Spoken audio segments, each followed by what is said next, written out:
딸이 엄마를 닮는 건 참 감사한 일이죠. 네.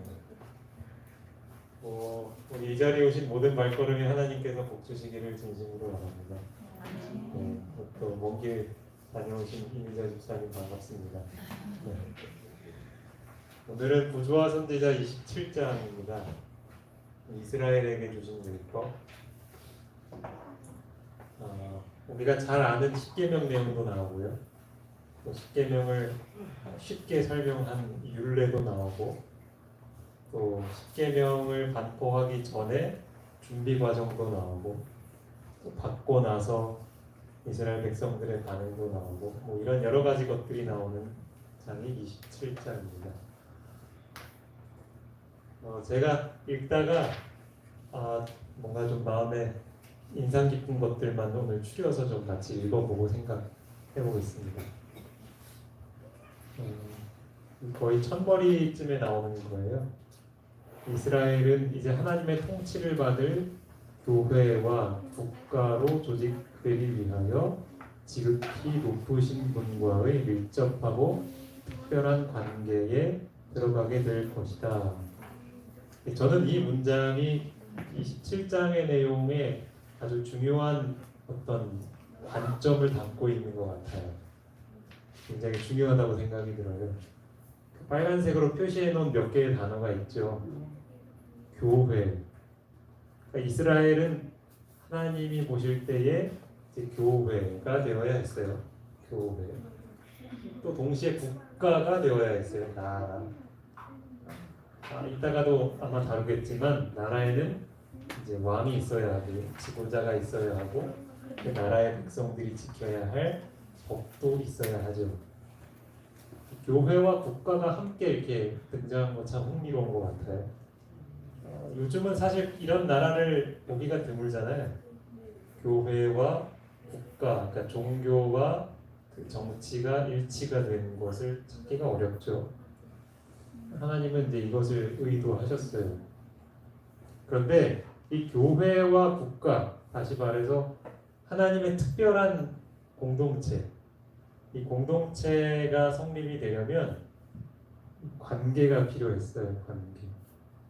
지극히 높으신 분, 하나님과의 관계, 특별한 관계. 그러니까 오늘 우리가 살펴볼 이 율법도 사실은 관계에 기초한 법인 것 같아요. 하나님과의 관계가 제대로 잡혀 있지 않으면 이 법은 무용지물이고 헛되고 쓸모없는 것이 되는 것 같아요. 아무것도 아닌 것이 되는 것 같습니다. 이 성경절 말씀 한번 같이 읽어보실까요? 너희가 시작. 너희가 내 말을 듣고 내 언약을 지키면 너희는 열국 중에서 내 소유가 되겠고 너희가 내게 대하여 제사장 나라가 되며 거룩한 백성이 되리라. 예, 언약이라는 것은 아까 말씀드린 것처럼 나라의 기초죠. 나라가 잘 굴러가려면 제대로 된 법이 있어야 하죠. 이 언약이라는 것은 이 법을 지키겠다라는 약속이 포함되어 있는 거죠. 그 법을 잘 지켰을 때 아주 성품이 온유하시고 사랑이 많으시고 동시에 아주 두려우시고 존경할 만한 분이신 하나님이 이제 너희의 왕이 될 것이다. 내가 친히 너희의 왕이 될 것이다. 그게 이제 언약의 내용이죠. 이스라엘은 하나님 보실 때 특별해야 했어요. 이제 그 표현들이 몇 개 나오죠. 내 소유, 내 것이다. 열국 중에서 내 것이다.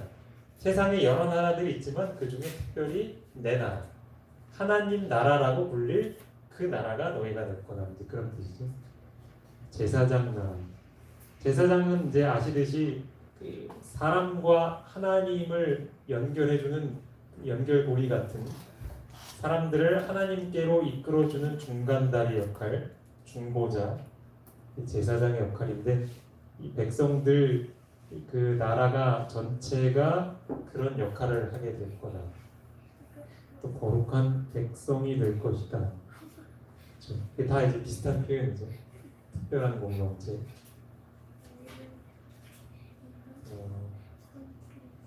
그리하여 그들은 하나님과 엄숙한 언약을 맺고 하나님을 그들의 통치자로 받아들이기로 맹세했다.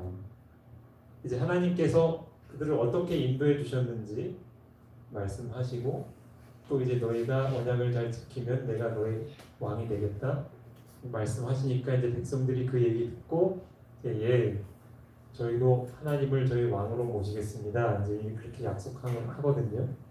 그 대목입니다. 그 언약은 엄숙했어요. 오늘 본문에도 나오지만 그 약속은 생명을 걸고 한 거거든요.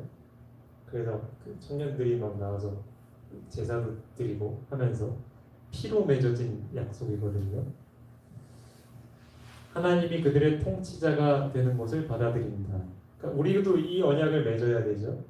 하나님의 거룩한 백성이 된다라고 한다면, 그리고 우리도 하나님의 남은 교회의 일원이 된다고 한다면 우리도 이 약속을 맺어야 하죠. 그리고 통치자로 하나님을 받아들여야 하죠. 그러니까 하나님의 법을 지킨다는 게 사실은 이 약속을 지키는 거죠.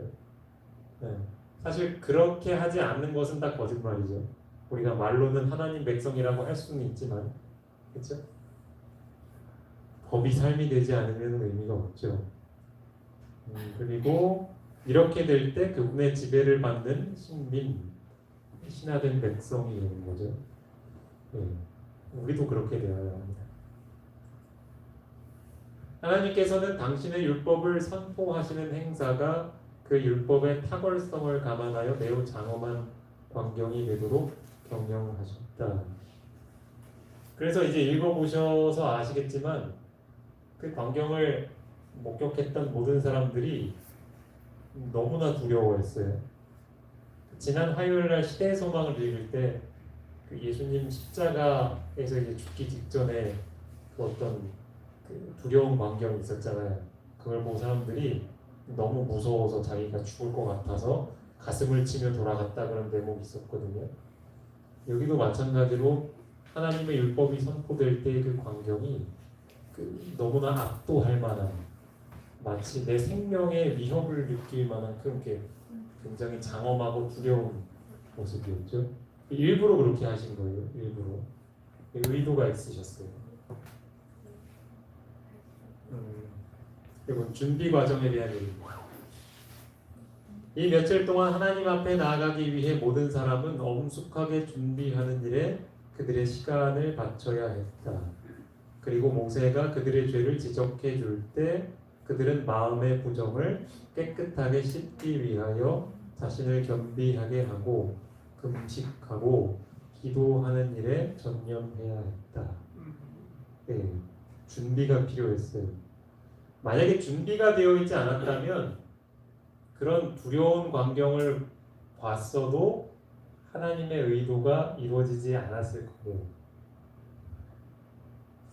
그렇게 준비를 해야만 그들이 깨달은 어떤 자신들의 죄됨을 회개로 연결시킬 수 있었을 거예요. 준비가 필요해요. 제가 이 대목을 읽으면서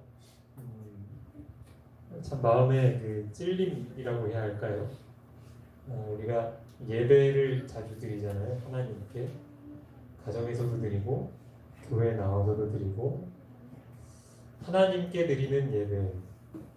어쩌면 우리는 이 예배에 너무 익숙해져서 하나님이 보이지 않기 때문에 이 일에 좀 소홀하지 않았나 하는 생각을 합니다. 준비가 필요해요.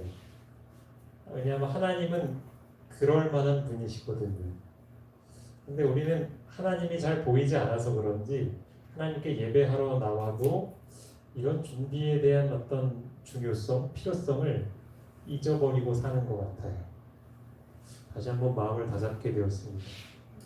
이 준비가 없다면 아무리 이 단상에 선 설교자가 하나님의 말씀을 예리하게 선포하고 또 마음속에 큰 감동과 찔림을 느껴도 그것이 여기 나온 것처럼 마음의 부정을 깨끗하게 하는 금식으로 이어지지 않는 거죠. 어쩌면은 지금 이 시대에 드리는 교회들에서의 예배가 사람들의 삶을 변화시키지 못하는 이유가 여기에 있는지도 모르겠어요. 준비하는 일에 소홀해서 하나님의 엄숙함을 받아들일 준비, 우리가 좀 깊이 생각해봐야 할 주제인 것 같습니다. 사람은 어떤 다른 대상물에게도 그들의 애정과 봉사의 첫째 자리를 주는 것이 금지되어 있다. 십계명의 첫째 계명 기억하시죠? 어떤 내용인지.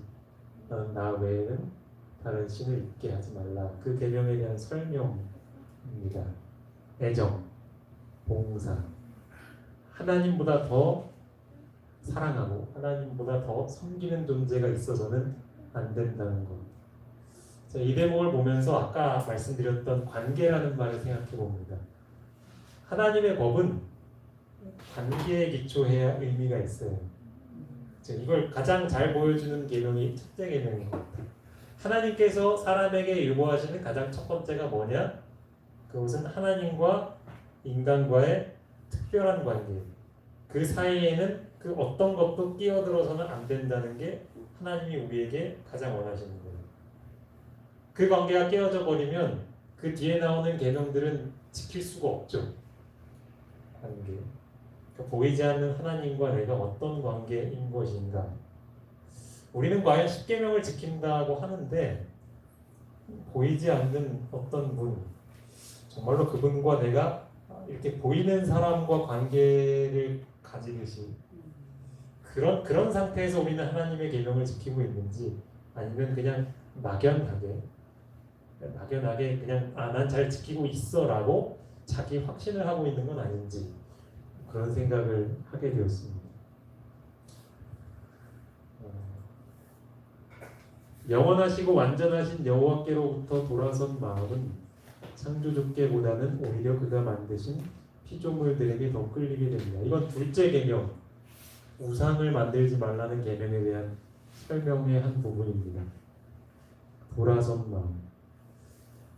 그러니까 보이지 않는 하나님을 보이는 어떤 피조물 형상으로 만들어 놓으면 그것이 사람들의 마음을 하나님보다 더 그것을 애정하도록 이끈다는 거죠. 이것도 역시 관계에 기초한 거죠. 관계. 그러니까 하나님이 별로 관계 없는 사람은 이런 계명이 뭐 그게 중요해라고 생각할지 몰라요. 그리고 그렇게 우상을 섬기는 사람들이 성경에서 이스라엘 백성들 가운데서 막 하나님이 재난을 내리고 그런 걸 보면 하나님 너무한 거 아닌가 그렇게 얘기할 수 있죠. 근데 적어도 하나님과의 관계, 약속을 맺은 사람들이라면 그걸 그렇게 이해해서는 안 되죠. 관계는 모든 것이죠. 모든 것. 하나님과 나와의 관계는 모든 것. 그게 깨져버리면 우리가 아무리 선해 보이는 일을 열심히 한다 하더라도 하나님 볼 때는 아무 의미가 없는 거죠. 참 중요한 것 같아요. 마음의 첫째 자리. 여기도 이제 계속 관계 얘기가 나와요. 너희가 만약에 이제 이 우상을 섬기게 될 때는 나는 질투하는 하나님이다, 이런 표현 나오죠. 질투. 이 질투라는 것은 특별히 그 이성관계, 부부관계에서 사용하잖아요. 질투. 가장 사랑해야 하는데 그보다 더 사랑하는 존재가 나타나면 이쪽에서는 당연히 질투라는 감정을 느끼죠. 하나님도 그렇다는 거예요. 관계가 얼마나 중요한 것인가, 그리고 하나님도 그걸 얼마나 중요하게 여기시는가, 그거를 좀 생각하게 하는 대목입니다. 모든 사람은 그들의 마음이 그분의 존귀하신 품성을 깨닫고 깊은 감명을 받기 위하여 그분의 위엄과 순결함과 거룩함을 명상해야 합니다. 하나님은 보이지 않죠. 그렇기 때문에 우리가 하나님을 본다, 하나님을 안다 하는 게 되게 어렵습니다. 신앙을 처음 하는 사람들도 가장 힘들어하죠, 그걸. 어떻게 보이지 않는 하나님을 있는 것처럼 그렇게 이름도 부르고 대화도 하고 사랑한다 하고 그러잖아요. 어려워 보이죠. 보이지 않는 하나님은 생각으로 봐야 합니다. 그러니까 우리는 그분을 생각하는 일에 익숙해져야 하죠. 근데 우리는 보이는 것을 이렇게 보고 느끼는 건 쉬운데 보이지 않는 것들을 생각하는 것에는 익숙지가 않아서 많은 시간이 걸리고 연습도 필요한 것 같아요. 그렇죠? 명상해야 합니다. 그게 중요한 것 같아요. 그래야 하나님을 알 수 있죠. 우리가 잘 아는 넷째 계명이죠. 안식일을 거룩히 지키기 위하여 우리는 세속적 성격의 일들을 생각하는 것조차도 피해야 합니다. 생각. 그렇죠. 안식일 계명은 비단 우리의 겉으로 드러나는 행동, 이것은 할 수 있고 이것은 해야 하고 이것은 하지 말아야 한다 해서 끝나지 않죠. 우리의 생각. 왜냐하면 우리의 행동은 다 어디서 나오는 거예요? 생각하는 데서 말이 나오고 또 행동도 되고 그러잖아요. 하나님은 우리의 생각을 보시는 거죠. 안식일에 우리가 하는 생각. 그렇게 되면 우리의 마음이 그렇게 거룩히 구별이 되면, 생각이 구별되면 우리의 행동도 자연스럽게 구별되는 것이죠. 네. 외부에 나타나는 생활에서뿐 아니라 마음의 은밀한 의도와 감정에까지도 순결이 요구되고 있다. 이것은 아마 그 간음하지 말라는 계명의 설명이었던 것 같아요. 그런데 이것은 비단 그 7째 계명뿐만 아니라 모든 계명에 걸쳐서 적용되는 것 같아요. 이건. 그러니까 겉으로 드러나는 행동뿐만 아니라 어떤 우리의 행동의 의도, 그리고 그 배후에 있는 감정, 이것도 깨끗하지 않으면 하나님이 보는 어떤 행동도 순결할 수 없는 것이죠. 네. 하나님의 법은 우리의 생각까지도 규정지어주는, 판별해주는 기준이죠. 그렇게 생각하면 참 심각한 문제입니다. 두려워요. 하나님의 영광을 보고 있었죠. 이스라엘 백성들이. 지금 이 장면을 잊지 마시기 바랍니다. 이렇게 산에 나타나셨어요. 맹렬한 불같이, 금방이라도 그 불이 떨어지면 우리도 탈 것 같은, 그리고 큰 소리와 천둥, 번개, 그리고 지진이 동반한 굉장히 두려웠던 장면. 그 가운데서 그 계명들이 하나하나 선포가 될 때 그들은 지난날 그 선포된 계명의 자신을 비추어 봤을 거예요. 자기 삶을. 나는 그렇게 살지 못했는데, 나는 내 마음의 의도와 감정이 저렇게 순결하지 못했어 라는 것 때문에 사람들은 두려워했겠죠. 이대로 산다면 난 하나님 앞에 진짜 사라져버릴 그런 존재가 될 것 같아. 그런 느낌을 가지고 있었을 거고. 이것은 이제 마지막 계명, 10번째 계명, 탐내지 말라, 그거에 대한 설명입니다. 하나님의 율법을 순종하여 남의 소유물에 대한 나쁜 욕심을 품는 것조차도 삼가는 사람은 그의 이웃들에게 해를 끼치는 악한 행위를 하지 않을 것이다. 이 말씀처럼 중요한 것은 우리의 마음이죠. 어떤 생각과 동기를 품고 있느냐, 그게 중요한 거죠. 그게 제대로 자리를 잡으면, 그게 변하게 되면 우리의 행동도 자연스럽게 달라지는 거죠. 네. 그러니까 이것도 제가 주목했던 표현은 맨 앞에 표현이에요. 하나님의 율법. 그러니까 이 율법이 관계에 기초한 율법. 다시 말해 이런 거죠. 탐내지 말라. 그래, 탐내지 말라는 계명이 있으니까 난 저 사람의 재산을 탐내면 안 돼. 이렇게 생각을 할 때 단순히 거기에서 그치지 않고 이 율법을 주신 분을 생각하는 거죠. 그분은 어떤 분이셨습니까? 이 당시에 이스라엘 사람들은 그 모습 봤잖아요. 하나님이 임하신 모습, 율법을 반포하셨던 광경, 그것을 떠올리면서 그 율법을 지켰을 거 아니에요. 그러니까 그들에게는 지금 우리가 듣고 있는 이 십계명과는 전혀 다른 의미였어요. 왜냐하면 그들이 보았던 하나님과의 경험과 관계가 다르니까. 그렇죠? 그러니까 제가 지키는 십계명과 선민이가 지키는 십계명은 차이가 있을 수밖에 없어요. 왜냐하면 선민이와 하나님과의 관계가 저와 하나님과의 관계와 다르거든요. 그렇죠. 그렇기 때문에 그 다가온 의미가 달라요. 그리고 이것을 내가 반드시 지켜야 해 라고 느껴지는 어떤 의무감과 책임감의 정도도 달라요. 그렇죠? 그렇기 때문에 우리가 교회 안에서도 어떤 사람들은 왜 저분은 성경에 이렇게 나와 있는데도 저걸 지키길 소홀히 할까? 라고 생각이 든다면 그것은 근본적인 원인은 어디에 있냐면 나와 하나님과의 관계 그리고 그분과 하나님과의 관계가 달라서 그래요. 얼마나 깊은가, 얼마나 하나님을 애정하는가, 그게 다 달라서. 그러니까 뭘 개선해야 될지를 좀 우리가 감을 잡았으면 좋겠습니다. 하나님께서 당신의 율법을 선포하실 때 당신의 권능과 영광을 나타내신 것은 그 목적이 나오죠. 그냥 일부러 놀래키려고 혹은 나 이런 존재야라고 과시하려고 그런 거 아니었죠. 당신의 백성으로 하여금 그 광경을 결코 잊어버리지 않게 해서 율법의 제정자요 천지의 창조주이신 당신께 깊은 존경심을 갖도록 감명을 주기 위함이었다. 네. 저희도 지금 아이들이 방학이에요. 계속 집에 있습니다. 애들이 집에 계속 있으면 엄마 아빠는 행복할까요? 힘들까요?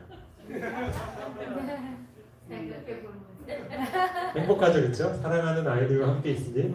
아이 힘들어요. 힘들어. 맞아요. 근데 힘들기도 하죠. 아이들에게 잔소리가 훨씬 더 늘어나죠. 엄마의 잔소리가. 그런 이제 잔소리를 들으면 아이들도 행복해하겠죠. 아, 사랑하는 우리 엄마가 얼마나 걱정스러우면 나를 이렇게 자꾸 애정을 해줄까. 근데 그렇게 생각 잘 안 하죠. 짜증을 내고 막 화를 내고 그럽니다. 아이들이 부모의 말에 따르게 하는 그 힘, 그것은 어디서 오는가? 그것은 부모님과의 관계에서 오죠. 다시 말해, 엄마는 나를 사랑해. 그렇기 때문에 엄마의 말을 따르는 건 참 좋은 일이야. 라는 생각과 또 하나는 엄마의 말을 꼭 들어야 해. 왜냐하면 엄마는 참 권위 있고 존경해야 하는 분이니까. 이런 두 가지 생각이 공존할 때 아이들은 순종하죠. 네. 저희 집 같은 경우는 그러니까 저희 처와 제가 좀 반대 위치였어요. 그러니까 저희 아내는 아이들에게 굉장히 사랑하는 자비심 많은 엄마, 그리고 저는 굉장히 엄격한 아빠. 지금은 이제 서로 두 사람이 이렇게 그 중간에 조화를 이루기 위해서 이렇게 오고 있어요. 노력하고 있고 아직 완성이 안 됐지만 그게 완성이 되는 것이 하나님의 성품이겠죠. 공의와 사랑이 조화되는. 그러니까 하나님이 왜 저런 모습을 보이시는가? 그것은 과시하기 위함도 아니고 사람들을 두려워 떨게 해서 억지로 순종하게 하려는 것도 아니죠. 깊은 존경심. 왜냐하면 그들은 지금 하나님이 굉장히 두려워하고 존경할 만한 사실을 잊어버리고 살았어요. 어디서 살았었어요? 이 사람들 지금 광야 오기 전에? 애국에서. 그러니까 하나님을 거의 잊어버리는 데서 살다가 왔거든요. 그러니까 이것을 가르쳐 주어야만 했어요. 이 부분이 부족했기 때문에. 그러니까 나머지 공부한 거예요. 쉽게 얘기하면. 그래서 하나님에 대한 존경심을 배우는 과정이 바로 이 법을 반포하는 과정이었죠. 그것을 보았던 백성들의 반응은 공포에 짓눌렸다. 그럴 만도 하죠, 그렇죠? 그리고 그 하나님 앞에 섰을 때에, 그리고 하나님이 선포하시는 율법을 들었을 때에 지금처럼 그 율법이 이런 거야라고 설명하지 않았음에도 불구하고 그들은 내가 그 법에 비춰봤을 때 얼마나 잘못 살았는가를 깨닫고 두려워한 거죠. 이런 분의 백성이 된다는 거, 야, 이런 생각이 든 거예요. 죄의 가증한 성질, 그리고 하나님의 목전에 있는 자신의 죄를 깨달았다라는 표현. 저는 이 목전이라는 표현을 주목하고 싶습니다. 아까부터 계속 강조해서 드리는 말씀이죠. 율법을 지키는 데 있어서 중요한 것은 지금 나는 하나님의 앞에 있다. 하나님께서 지금 나를 지켜보고 계시다. 눈에 보이지는 않아도 나는 지금 그분의 앞에 서 있다. 그런 의식을 우리가 가질 수 있다면, 그리고 그분이 정말로 우리가 존경해야 할 만큼 크고 위험 있는 분이라는 의식을 가질 수 있다면 우리는 하나님의 율법을 이렇게 존경하는 마음으로 지키겠죠. 그렇죠. 어쩌면 우리가 하나님의 율법을 순종이 잘 안 되는 이유가 이러한 하나님의 영광, 하나님의 성품이 잘 보이지 않아서 그렇지 않을까 생각합니다. 이 성경절 좀 한번 함께 읽어보시겠습니다. 두려워 말라. 시작. 두려워 말라. 하나님의 강림하심은 너희를 시험하고 너희로 경외하여 범죄치 않게 하려 하심이니라. 예. 율법을 순종한다는 것, 다시 말해 죄를 범하지 않는다는 것은 하나님을 경외하는 마음과 밀접한 관련이 있죠. 예. 경외심이 우리 안에서 회복되어야겠습니다. 경외심. 한쪽만을 너무 강조하다 보면 우리는 하나님에 대한 균형진 시각을 잃어버려요. 예를 들어 공의 하나님을 강조하다 보면, 그리고 또 자기 하나님을 강조하다 보면 그 나름대로의 부작용들이 있어요. 지금 이 이스라엘 백성에게는 경외하는 존경심이 부족했고 하나님은 그 균형을 맞추기 위해 그 모습을 보여주신 거예요. 그래서 범죄치 않게 하려고 하신 겁니다.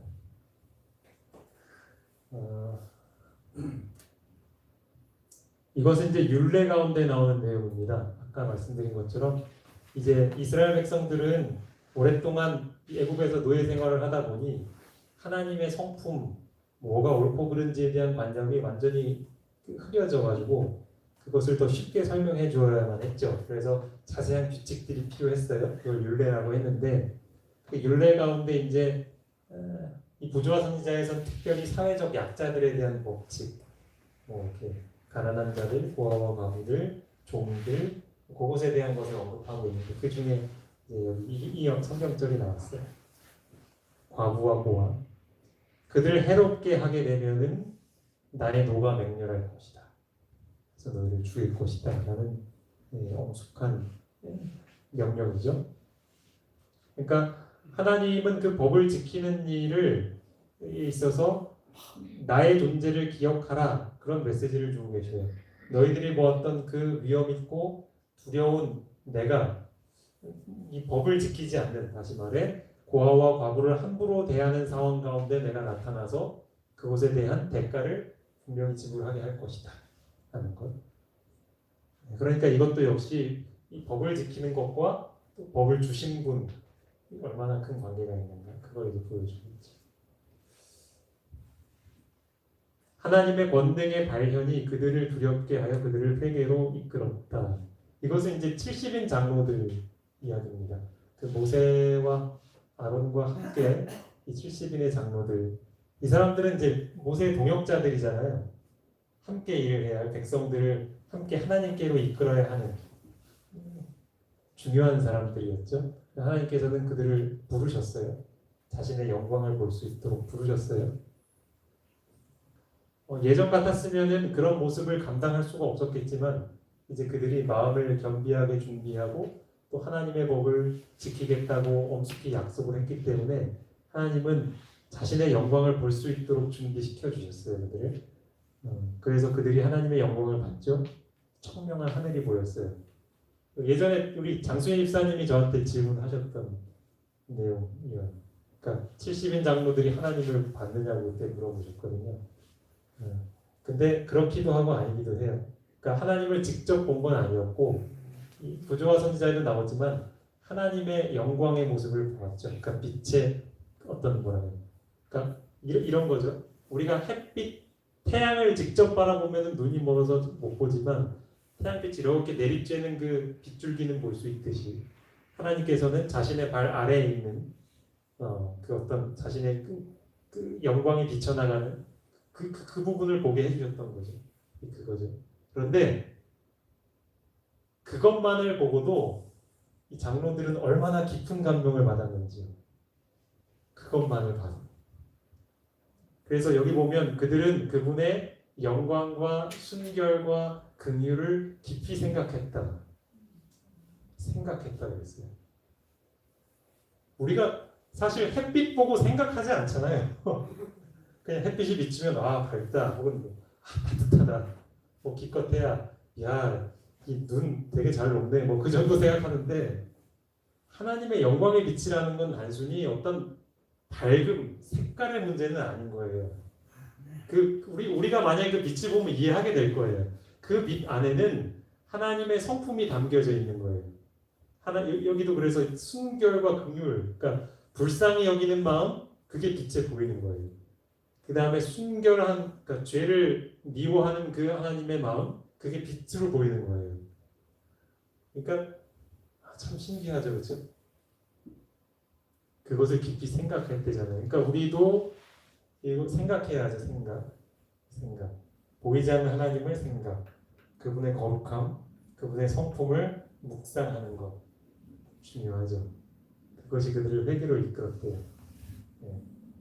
그러니까 사실 그렇기 때문에 우리가 성경을 공부해 보면 하나님을 생각하고 하나님을 알아가는 것은 사실 거의 신앙생활에 있어서 알파와 오메가인 것 같아요. 그것만 잘해도 사실은 그게 전부인 것 같아요. 그런 생각이 전 개인적으로 좀 듭니다. 이제는 아까는 이제 70인 장로들 이야기였고 이제 모세 이야기예요. 모세도 이제 하나님이 부르셔서 하나님과 그 독대하는 시간을 가집니다. 요즘 우리 대통령님도 그뭐 사람들 이렇게 불러서 자꾸 식사하시고 이렇게 만나시고 그러시던데 그것과는 비교가 안 되죠. 아무나 할 수 없는 거죠. 장로 70인 장로님들은 그 아까 말씀드린 것처럼 그분의 발 아래에 있는 흘러나오는 영광의 빛만을 보았지만 모세는 더 가까이 갔죠. 그래서 산에 빽빽한 구름으로 둘러싸여 있는 그 속에 계신 하나님의 임재 가운데로 들어갔죠. 그런데 그냥 막바로 못 들어갔어요. 그 유명한 모세조차도 하나님의 총애를 받는 모세도 하나님을 만나기 위해서 준비를 해야 했는데 며칠을 준비했대요? 6일을 준비했대요. 그 6일 동안 마음의 반성과 묵상과 기도를 했대요. 이게 참 중요한 거죠. 그러니까 우리는 생각해 보세요. 우리가 하나님 나라에 가기를 바라시잖아요, 그렇죠? 그래서 예수님을 직접 만날 것을 기대하고 계시잖아요. 그렇다면 우리도 이런 열심과 준비가 좀 있어야 하지 않겠나요? 그렇죠? 우리가 그 얼마 전에도 그 봉화의 그 은광산이었나요? 거기에 이제 매몰되었던 분이 이제 아주 극적으로 구조가 돼서 뉴스에 나왔습니다. 그런 분들 구조되면 이렇게 나오는 모습을 보면 이렇게 눈을 가려요. 그렇죠? 왜 눈을 가리죠? 햇빛을 오래 못 봐서 그렇죠. 눈이 밝은데 나만 망가져. 그렇죠. 갑자기 보면 망가져요. 우리도 준비 안 하고 하나님 보면 어떻게 되냐면 그렇게 되는 거예요. 우리의 눈뿐만 아니라 우리의 마음도 감당을 못하죠. 감당을 못해요. 그러니까 하나님의 순결, 하나님의 동정에 적응할 수 있는 준비 기간이 필요한데 그게 지금인 거죠. 그렇죠? 그 준비하는 건 어떻게 하냐면 아까 말씀드린 것처럼 생각하는 거예요. 생각. 하나님의 성품, 거룩한 성품, 계속 생각. 적응할 때까지 익숙하게. 우리는 그 연습을 계속 해야 하는 것이죠. 그래야 하늘나라 가서도 기쁜 거죠. 네. 그게 준비가 안 돼 있는 채로 가면 하늘나라 가도 재미가 하나도 없고 오히려 괴로울 거예요. 네. 준비가 안 되면 만날 수도 없겠지요. 그렇죠. 그게 하나님의 자비죠. 네. 네. 괜히 와봤자 고생하니까. 그렇죠? 하나님께서 히브리 사람들을 당신의 율법의 수호자와 관리자로 삼으심으로 그들을 영화롭게 하셨으나 그것은 온 세계를 위한 신성한 위탁물로 간수되어야 했다.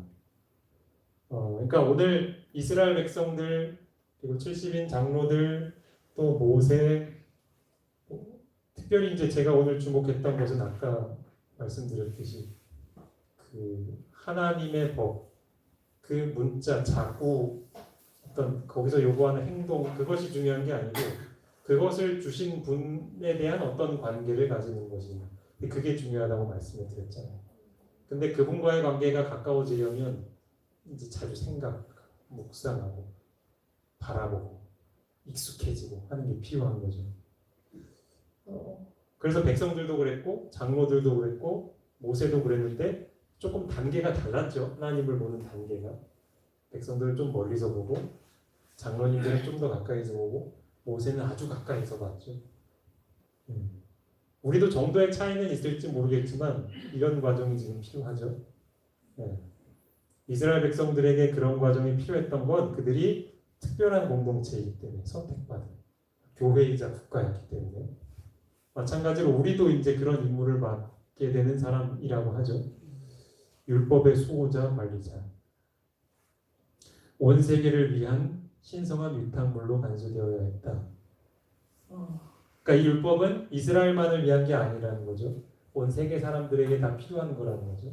근데 이것을 사람들이 지키도록 선전하기 위해서는 그저 말로만 해서는 안 되죠. 그럼 사람들이 설득 당하지 않죠. 에이 그렇게 힘든 걸 뭐하러 지켜보고 그런 소리는 하죠. 우리도 마찬가지죠. 교회 오세요 그러면 사람들이 대뜸 하는 얘기가 아 그러면 뭐 술도 끊어야 되고 담배도 안 피워야 되고 안식일에 직장도 못 나가고 에이 그럴 건 뭐하러 하냐고 대부분 그러잖아요. 이 법을 지키는 것이 얼마나 수준 높은 것이고 행복한 것이고 위대한 것인지 그런 것을 삶으로 보여줘야 되잖아요. 그게 이제 율법의 수호자와 관리자의 역할이죠. 그러려면 우리 자신이 먼저 그 율법을 잘 지켜야죠. 그 잘 지킨다는 것도 잘 이해하셔야 돼요, 그렇죠? 아까 말씀드린 것처럼 그 율법을 주신 분과의 관계, 그분을 자주 생각하고 묵상하고 알아가는 그 과정을 통해서 우리가 법을 잘 나타내는 삶으로 그럼 사람들이 우리를 보고 돌아오죠. 우리도 저렇게 돼야겠다. 그게 이제 여기서 말하는 신성한 임무죠. 신성한 임무. 근데 그 임무를 맡기려면 분리가 필요하대요. 분리. 우리가 좀 유념해야 될 것 같아요. 우리가 이 균형을 잘 맞춰야 되는 것 같아요. 세상과 분리도 되어야 하고 우리는 세상과 섞이기도 해야 합니다. 둘 다 하나님의 명령이에요. 그런데 세상과 잘 섞여야 한다라고 해서 열심히 섞이다가 보면은 나도 모르게 거의 비슷해져 버리고 또 분리돼야 돼라고 생각해서 분리되어 있다가는 완전 나는 고립돼서 사람들이 하나님을 알 기회를 다 놓쳐버리고 이 두 가지가 왔다 갔다 병행 잘 돼야 되잖아요. 그걸 잘했던 사람 중에 하나가 에녹이었죠. 일터에서는 또 열심히 일하고 사람들에게 예수님 전하고 하지만 또 하나님과의 관계를 잘 유지했던 사람. 우리도 두 가지가 다 필요하죠. 그리하여 하늘에 미친 흑암에 쌓인 세계를 비추어. 이 표현이 되게 와닿더라고요. 계속 제가 창세기를 연구했어서 그런지 이 빛이 어두움에 비쳤을 때 그 모습. 모든 백성이 우상 숭배에서 돌이켜 살아계신 하나님을 섬기라고 하는 호소의 음성을 들을 것이다. 그렇죠. 이게 우리에게 하나님께서 맡기길 원하시는 임무죠. 네. 근데 이 호소는 그냥 말로만 할 수는 없는 거죠. 그분의 빛과 진리는 그들을 통하여 나타날 것이며, 그렇죠. 그들을 통하여, 다시 말해 그들의 삶을 통해서 그분의 지혜와 신성한 통치하에서 그들은 참 하나님을 예배하는 일이 모든 형태의 우상 숭배보다 훨씬 우수하다는 것을 나타내 보여주는 표본이 될 것이었다. 우리도 이런 표본이 되어야 하잖아요. 여러분 요즘도 세상 사람들은 우상 숭배 하나요? 하죠. 우상의 모습만 달라졌지 똑같죠. 하나님보다 더 사랑하는 것, 애착을 가지는 것, 하나님보다 더 의지하는 것 있죠. 많죠. 각각 달라요, 사람들. 그런 삶보다 그런 거 없이도 행복하게 살 수 있다. 하나님만 있으면 그 사실을 삶으로 보여주는 거예요. 그게 이제 우리에게 맡겨진 의무죠. 그게 이스라엘에게 맡겨졌던 의무이기도 하고. 네. 여러분도 이런 표본으로 좀 살기 원하시나요? 저도 그렇게 살았으면 좋겠습니다. 근데 그렇게 되려면 아까도 말씀드렸지만 우리가 자주 생각해야 해요. 자주 하나님을 생각하고 그 영광, 그 성품에 익숙해질 때까지. 그게 언제까지 생각해야 되냐 하면 그 예수님의 그 긍휼 어린 사랑, 동정, 또 죄에 대한 불의에 대한 어떤 단호한 싸움 뭐 이런 것들이 내 삶으로 나타날 때까지 생각하고 익숙해질 때까지. 그렇게 되면 이제 나도 모르게 어느 순간에 나를 통해서 이런 것들을 증거하게 되겠죠. 네. 부디 우리 모두가 이렇게 살았으면 좋겠습니다. 기도하고 마치겠습니다. 아버지 하나님, 주님 주신 율법은 우리를 사랑하시는 주님과의 관계에 기초하는 것임을 생각해 봅니다. 보이지 않는 주님이 보이지 않는다면 우리는 율법을 지킬 수도 없을 뿐만 아니라 지키려 하지도 않을 것입니다. 부디 저희가 그런 사람이 되지 않도록 도와주시옵소서. 우리의 눈을 돌려 보이지 않는 하나님을 자주 묵상하고 생각하고 또 주님의 영광을 어떻게 하면 더 잘 깨달을까, 그것을 날마다 최우선의 과제로 여기는 그러한 하나님의 교회요 또 특별한 나라가 될 수 있는 저희 모두가 되도록 축복하여 주시옵소서. 예수님의 이름으로